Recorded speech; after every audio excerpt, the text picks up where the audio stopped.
My name is Baylee Brodeur, and I work in the reservations office, so I'm a customer service representative.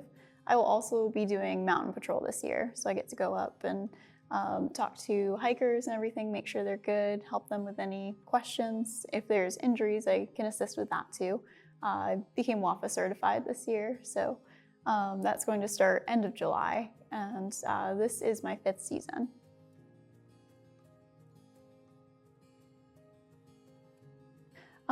Taking reservations would be the biggest part of it. We book 4 months in advance, so it really starts January. We'll start booking everything, and once it hits April, we're booking for August, so that's the busiest time, and just getting everyone's reservations in. We're also for information, so if anyone has any backpacking trips they need help with, we'll help plan those. We can suggest different areas and help them with mileage. So a lot of information as well.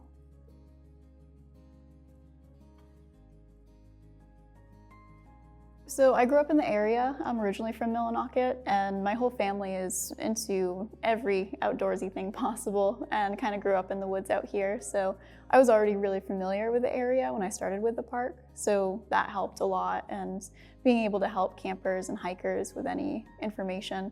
I knew mileage and all the roads, how to get to what area they wanted to go to. So that made the job a lot easier already having that knowledge.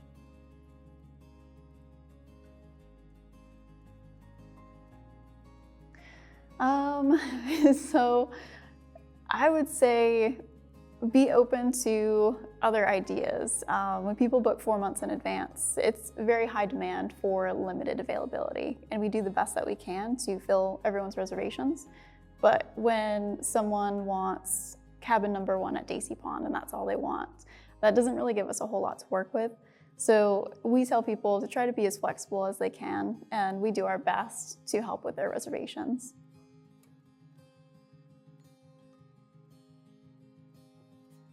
Oh, the atmosphere of it all. I get a good mix of being in the office and also being outside in the park. I get field days, and then I'll also be doing the mountain patrol. So it's just such a great environment, and everyone's happy to be here. Everyone's passionate about the work that we do here, so that helps a lot.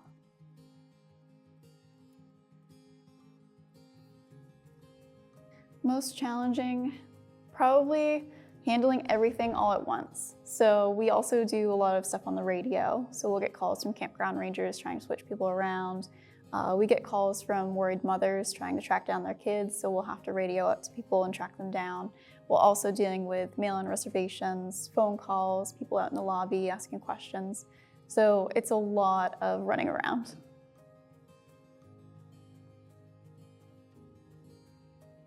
Ooh, personal favorite, I would say Davis Pond. It's the most remote campsite in Baxter, and the solitude out there is just incredible. I would recommend that trek to anyone, and there's nothing like it. You get out there and it's just wide open and gorgeous views of the area.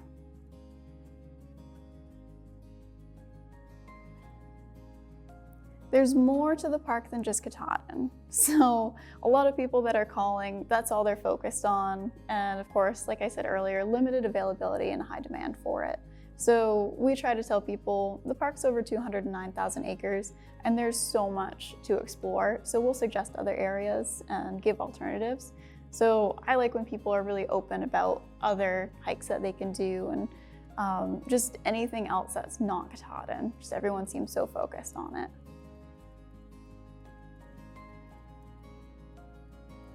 So my first season here, there was someone that called and they asked if they could have a pizza delivered to the summit.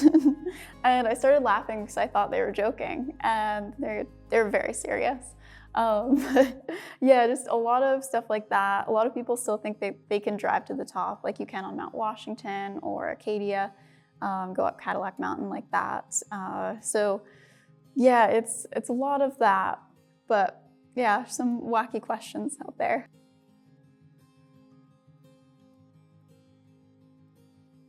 Learn everything that you can about the whole park. Just completely immerse yourself in it, and getting out into the park is probably the biggest thing. You can read, you can look at maps all day, but you're really not going to completely understand it until you get out there and explore.